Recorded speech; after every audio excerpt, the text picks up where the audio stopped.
Hi, welcome to icon news. నేను మీ సతీష్. ప్రస్తుతం ఏపీలో అత్యంత వివాదాస్పదంగా లేక సమస్యాత్మకంగా ఉన్న అంశాల్లో కరేడు భూముల వ్యవహారం ఒకటి. ఇండోసోల్ కంపెనీకి కట్టబెట్టిన ఈ భూములపై రైతులు ఆందోళన చేస్తూ ప్రభుత్వానికి వ్యతిరేకంగా, ప్రభుత్వ నిర్ణయానికి వ్యతిరేకంగా రైతులు ఆందోళన చేస్తున్నారు. ఇదే సమయంలో గతంలో యువగలం పాదయాత్ర సమయంలో లోకేష్ చేసిన వ్యాఖ్యలను కూడా ప్రస్తావిస్తూ అప్పుడొక మాట ఇప్పుడొక మాట ఏంటనే విధంగా ప్రశ్నల వర్షం కురిపిస్తున్నారు అక్కడి రైతులు. దీనిపై మనతో మాట్లాడడానికి మనతో పాటు స్టూడియోలో ప్రముఖ రాజకీయ విశ్లేషకులు ముప్ప అంకమరావు గారు ఉన్నారు. వారితో ఒకసారి మాట్లాడదాం దీనిపైన. నమస్తే అంకమరావు గారు. నమస్తే అండి. అంకమరావు గారు, మీరు చూస్తూనే ఉన్నారు గత 2-3 రోజుల నుంచి, మరీ ముఖ్యంగా నిన్న ఈరోజు ఈ కరేడు భూముల వ్యవహారం అత్యంత వివాదాస్పదంగా సంచలనాత్మకంగా మారింది. గతంలో ఇండోసోల్ కంపెనీకి ఈ భూములు కట్టబెట్టడాన్ని తప్పుపట్టిన నారా లోకేష్ గారు ఇప్పుడు అదే కంపెనీకి ఇంకొంచెం ఎక్కువ స్థాయిలో భూములు అప్పగించడంపై రైతులు, అక్కడి స్థానిక ప్రజలు కూడా వ్యతిరేకిస్తున్నారు. మరి దీన్ని ఎలా చూడాలి? తప్పెవరిది, ఒప్పెవరిది? ఏది మంచిది, ఏది చెడు? ఇది ఇండోసోల్కు సంబంధించి షిరిడి సాయి ఎలక్ట్రానిక్స్ సంబంధించిన సంస్థ అని చెప్పని ప్రపంచం మొత్తానికి తెలుసు. వాళ్ళు గతంలో తెలుగుదేశం పార్టీకి పోయిన ఎన్నికలకు ముందు 40 కోట్ల రూపాయలు ఎలక్ట్రో బాండ్ రూపేణా ఇవ్వటం జరిగింది. ఓకే, ఎలక్ట్రల్ బాండ్స్ రూపం. ఓకే, ఎలక్ట్రల్ బాండ్ కింద 40 కోట్ల రూపాయలు ఇవ్వటం జరిగింది. ఓకే. కానీ ఇదే సంస్థ గురించి లోకేష్ గారి పాదయాత్రలో విమర్శించారు. సోమిరెడ్డి చంద్రమోహన్ రెడ్డి గారు ఇద్దరు కూడా దీన్ని తీవ్రంగా విమర్శించారు.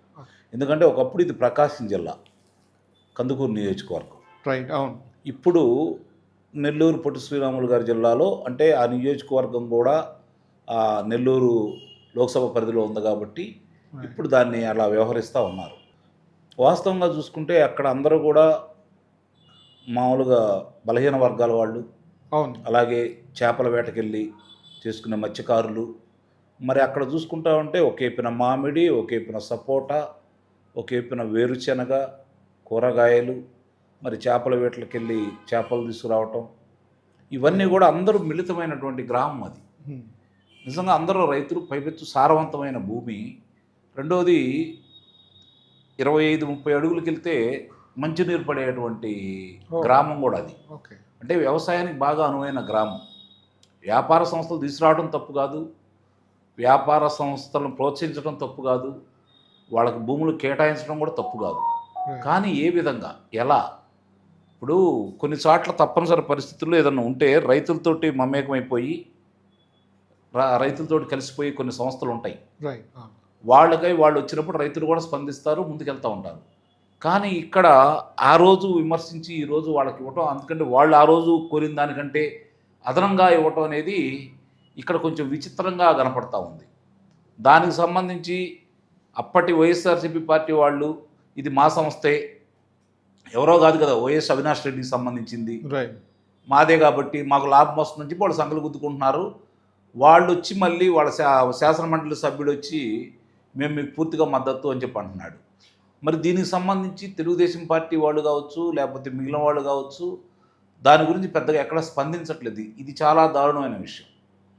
ఇప్పుడు వ్యాపారం చేసుకోవటానికి వాళ్ళకి చాలా మార్గాలు ఉన్నాయి.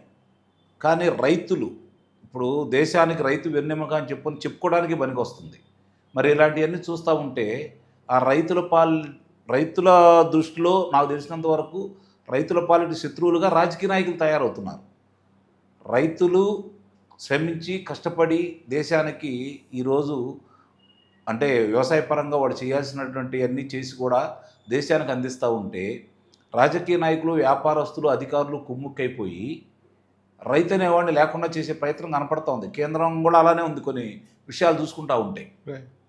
ఇక్కడ రాష్ట్రం కూడా ఇప్పుడు మామూలుగా చంద్రబాబు నాయుడు గారు సహజంగానే రైతుల పక్షపాతి. ఇదే చంద్రబాబు నాయుడు గారి మీద ఉన్న నమ్మకంతో కదా 29 గ్రామాల రైతులు మేలు చేస్తాడని వాళ్ళు కూడా 2 పంటలు పండే భూములు కూడా ఇవ్వటం కూడా జరిగింది. అది రాష్ట్ర రాజధాని కోసం. ఇది దేనికోసం ఒక్కసారి ఆలోచించుకోవాల్సిన పరిస్థితి ఏర్పడతా ఉంది. అతను చేసినటువంటి దుర్మార్గాల మీద ఎలుగెత్తి 3 సంవత్సరాలు అతనికి ఎదురెడ్డి నిలబడి పోరాడి అతను చేసిన అన్యాయాలు, అక్రమాలు ప్రజలకు వివరించి, అంటే మా గొప్పతనం కాదు అది, అతను చేసిన తప్పుల్ని మేము ఎండగట్టి ప్రజలకి చెప్పి ఈ ప్రభుత్వం వస్తే న్యాయం జరిగిద్ది అని చెప్పని చంద్రబాబు నాయుడు గారు గతంలో పరిపాలన చేసిన 14 సంవత్సరాల పరిపాలన దృష్టిలో పెట్టుకొని మేలు జరుగుతుంది, రైతులు బాగుంటారు, విద్యార్థులకి ఉద్యోగ కల్పన జరిగిద్ది, పరిశ్రమలు వస్తాయి, రహదారులు బాగుంటాయి, ఇవన్నీ చెప్పాం. చాలా వరకు కొన్ని పనులు చేస్తున్నారు. ఇప్పుడు సంక్షేమము చూసుకుంటే జగన్మోహన్ రెడ్డి ఓడిపోకూడదు కదా సంక్షేమం చేస్తే. మరి ఎందుకు ఓడిపోయాడు జగన్మోహన్ రెడ్డి? చేసిన పరిపాలన వల్ల.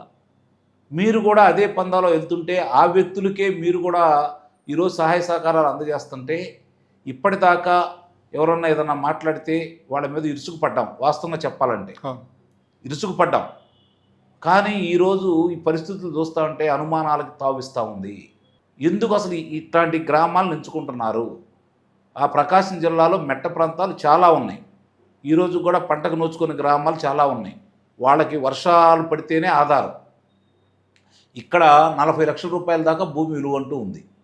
మీ లెక్కల ప్రకారం చూసుకుంటే వాళ్ళకి 21 లక్షలు రాబోతుంది. అది సరే, ఇలాంటి అద్భుతమైనటువంటి గ్రామం, పంటలకు నెలవైనటువంటి గ్రామం, 10 మందికి ఆదర్శంగా నిలిచినటువంటి గ్రామం, పక్కనే ప్రపంచ ప్రసిద్ధిగాంచిన ఉలవపాడు మామిడి ఆ పక్కనే ఉన్నటువంటి చోట మీరు ఇలాంటి పరిశ్రమను తీసుకొచ్చి ఏమి చేయాలనుకుంటున్నారు? అంటే రాష్ట్ర అభివృద్ధిలో పరిశ్రమలు కూడా ఒక భాగము. పరిశ్రమలు రావాలంటే నీరు ఉండాలి. మెట్ట ప్రాంతాల్లో, నీరు లేని ప్రాంతాల్లో పరిశ్రమలు ఎవరు స్థలాలు తీసుకోవడానికి ముందు రారు అనే మాట ప్రభుత్వం వైపు నుంచి వస్తుంది. దీన్ని ఎలా చూడాలి? అంటే నీరు దొరుకుతున్నాయి అని చెప్పని గ్రామాలు ఇలాంటి సస్యశ్యామలమైన గ్రామాలు ఖాళీ చేసేసి రేపు పొద్దున పంట పండిన గ్రామాల్లో ఈ రైతులు ఏం చేయాలి? ఈ రైతులు ఏం చేయాలండి? ఓ రైతు బిడ్డగా అడుగుతున్నాను నేను.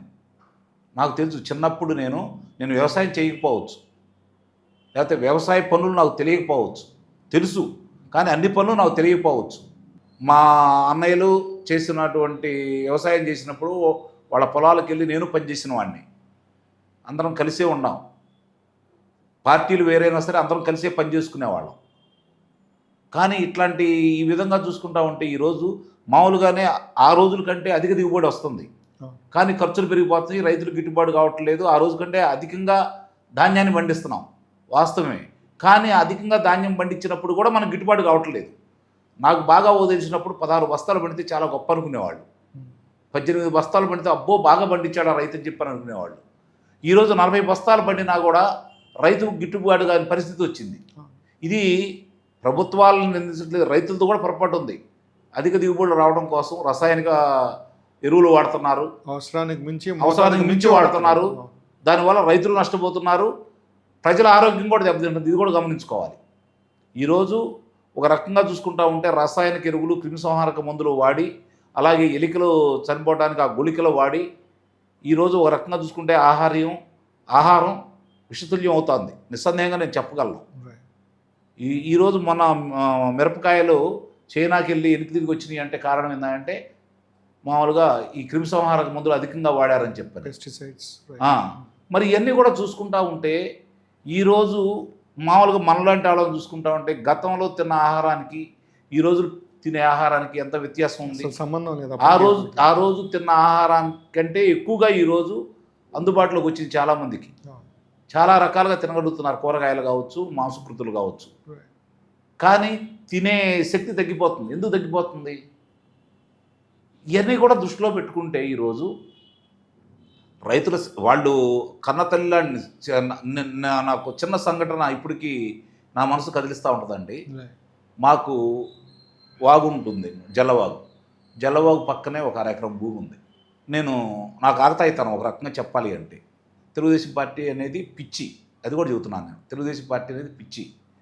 ఎన్నికలు సమీపిస్తున్న సమయంలో నా దగ్గర డబ్బులు లేవని మా నాన్నగారికి కూడా చెప్పకుండా నేను అక్కడ ఉన్నటువంటి ఓ బలహీన వర్గాల వాళ్ళ దగ్గరికి వెళ్ళేసి ఈ భూమి అమ్ముతామని చెప్పాం. కనీసం మా బాబాయ్ గారికి కూడా చెప్పాల. పక్కన భూములు వాళ్ళవి వాళ్ళు కలుపుకుంటారు అంటే ఆలోచన కూడా లేదు నాకు. ఆలోచన కూడా లేదు. వెళ్ళిన తర్వాత ఆ రసీదు రాసే సమయంలో కరణం గారు అని అప్పుడు కరణం గారు రాసేవాళ్ళు. కరణం గారి దగ్గరికి రసీదు రాసిపోయే సమయంలో మా నాన్నగారిని తీసుకెళ్ళినప్పుడు కళ్ళమ్మట నీళ్ళు పెట్టుకున్నాడు ఆయన. నిజంగా దానికి నాకు ఏదో శిక్షలో పడుతూనే ఉన్నాయి ఇప్పుడు కూడా. నేను చేసినటువంటి అది దుర్మార్గమైన పని. నా తండ్రిని నా చేత కళ్ళ నీళ్ళు పెట్టించాను నేను. అంటే వాళ్ళు భూమిని ఎలా ప్రేమిస్తారో ఒకసారి ఆలోచించుకోండి. అలాంటి రైతుల బిడ్డమైన మేము ఈరోజు అలా రైతులకు అన్యాయం జరుగుతూ ఉంటే మేము ఈ ప్రభుత్వం రావాలని, వైఎస్ఆర్సీపీ ప్రభుత్వం పోవాలని చెప్పని చాలామంది మాట్లాడుతున్నారని ఉత్సాహంతో వచ్చి నేను మాట్లాడాను. కానీ జరుగుతున్న పరిస్థితులు ఏంటి? ఈరోజు గ్రామాల్లో చూసుకుంటూ ఉంటే వాళ్ళకి వీళ్ళకి వ్యత్యాసం లేదని వాళ్ళు ఫోన్ చేసి మాట్లాడుతూ ఉంటే చాలా బాధగా ఉంది. ఇది చంద్రబాబు నాయుడు గారికి తెలిసి జరగట్లేదని అయితే మాత్రం నేను చెప్పగలను గట్టిగా. అంటే తప్పు ఎక్కడ జరిగిందంటారు మీరు? అది అసలు ఆ సంస్థకి తిరిగి మళ్ళీ ఈ అవకాశం ఇవ్వడమే మొట్టమొదటి తప్పండి. ఓకే, ఆ సంస్థకి అవకాశం ఇవ్వడం తప్పంటారా? అసలు అక్కడ ఆ పరిశ్రమ తీసుకురావడం కూడా తప్పంటున్నాను. ఓకే, రెండు తప్పులే. ఓకే, ఆ సంస్థ మీద చర్యలు తీసుకోపోవడం తప్పే. ఇప్పటి వరకు కూడా ఆ సంస్థ పక్క రాష్ట్రాల కంటే అధికంగా ఈ కరెంటుకు సంబంధించినటువంటి, విద్యుత్తుకు సంబంధించినటువంటి పరికరాలు అమర్చిన దాంట్లో అధికంగా వసూలు చేశారని మనమే గోల్ చేసాం. సిబిఐ వాడి చేత విచారణ జరిపించాలని చెప్పి కూడా మనమే గోల్ చేసిన ఈ పెద్దలు ఈరోజు వాళ్ళు రాంగ్లోనే వాళ్ళకి పెద్దపీట వేస్తూ వాళ్ళకి ఇలాంటి అవకాశం కలగజేయడం అనేది చాలా ద్రోహం అండి. నిస్సందేహంగా చెబుతున్నాను. రాష్ట్ర ప్రజలు, అన్ని వర్గాల వారు, కులాలు మతాలతో సంబంధం లేకుండా, ప్రాంతాలతో సంబంధం లేకుండా అందరూ వైఎస్ఆర్సీపీ బారిన పడి బాధన పడ్డ వాళ్లే కాబట్టి అందరూ కూడా చివరికి వాళ్ళ రాయలసీమ జిల్లాలో కూడా ఆయనకు అవమానకరమైన రీతిలో ఫలితాలు వచ్చిన తర్వాత కూడా ఇంకా వాళ్ళ కోసం ఈ ప్రభుత్వం చేస్తుంది చూడండి. ఇది మాత్రం ఎక్కడ పొరపాటు జరిగింది ఇప్పటికైనా తెలుసుకోవాలి. రైతులు రోడ్డు ఎక్కారు, దాన్ని మీరు తక్కువగా అంచనా వేయద్దు. ఒకవేళ ప్రభుత్వం చేతిలో ఉంది కదా అని చెప్పని బలవంతంగా వాళ్ళ గొంతులు నులిమి మీరు ఏదైనా చెయ్యాలి అనుకుంటే గత ప్రభుత్వం ఆ విధంగా నిర్బంధకాండ చేసినందు వల్ల మూల్యం ఏ విధంగా చెల్లించిందో ఒకసారి కూడా ఆలోచించుకోవాల్సిన పరిస్థితి అయితే ఉత్పన్నం అవుతుందని చెప్పి అయితే నేను నిస్సందేహంగా చెప్పగలను.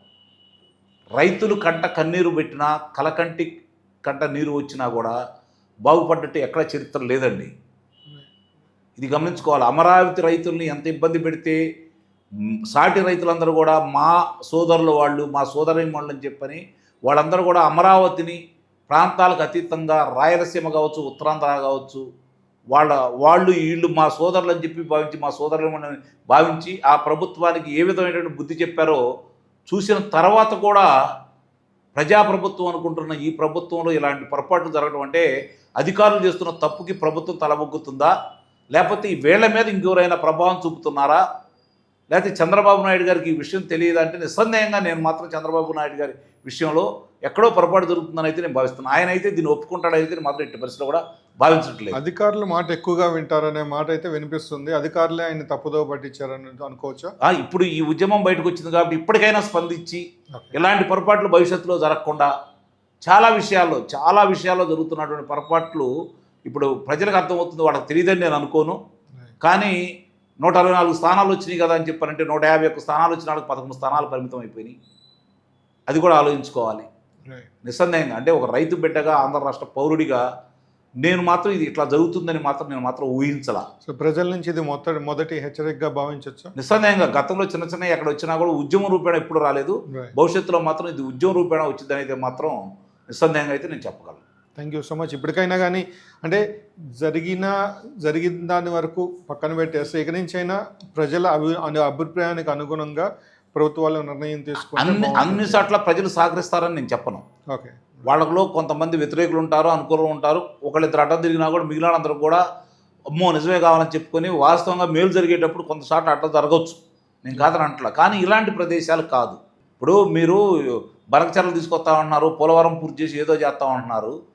అవి వచ్చినప్పుడు ఇవ్వండి, అది వచ్చినప్పుడు నీరు అందించేసి ఇవ్వండి. మీరు కియా పరిశ్రమకు నీరు అందించారు కదా, ఈరోజు రాయలసీమలో పరిశ్రమలు రావడానికి ఆస్కారం ఉంది కదా. అట్లనే ప్రకాశం జిల్లాలో ఆ మెట్ట ప్రాంతానికి సంబంధించి నీరు అందజేసి ఈ పరిశ్రమకు అవకాశం కలగజేయండి. కాదని ఎవరంటారు? నిజంగా రైతులు మేలు చేసేవాళ్ళు అయితే వాళ్ళకు కూడా అధిక ధర వచ్చింది కదా. అప్పుడు ఇక్కడ మీరు సగం ఇస్తూ రైతులకి ఏం మేలు చేసినట్టు రైతు ప్రభుత్వం చెప్పుకోవడానికి మనకి ఏ అర్హత ఉంది? ఇది కూడా ఆలోచించుకోవాలి కదా. తప్పకుండా ఆలోచించాల్సిన విషయం. Right, thank you so much Ankamarao గారు. చూశారు కదా, ప్రభుత్వం ఖరేడు భూముల వ్యవహారంపై ఇండోసోల్ కంపెనీ ఆ పరిశ్రమకి అక్కడ భూములు కట్టబెట్టడంపై అక్కడ ప్రజల రైతుల నుంచి అయితే వ్యతిరేకత వ్యక్తమవుతుంది. ఈ వ్యతిరేకతను గమనించైనా ప్రభుత్వ పెద్దలు ఈ నిర్ణయాన్ని పునరాలోచించుకుంటారని ఆశిద్దాం. మరో అతిథితో మళ్ళీ కలుద్దాం. అంతవరకు మీ సతీష్.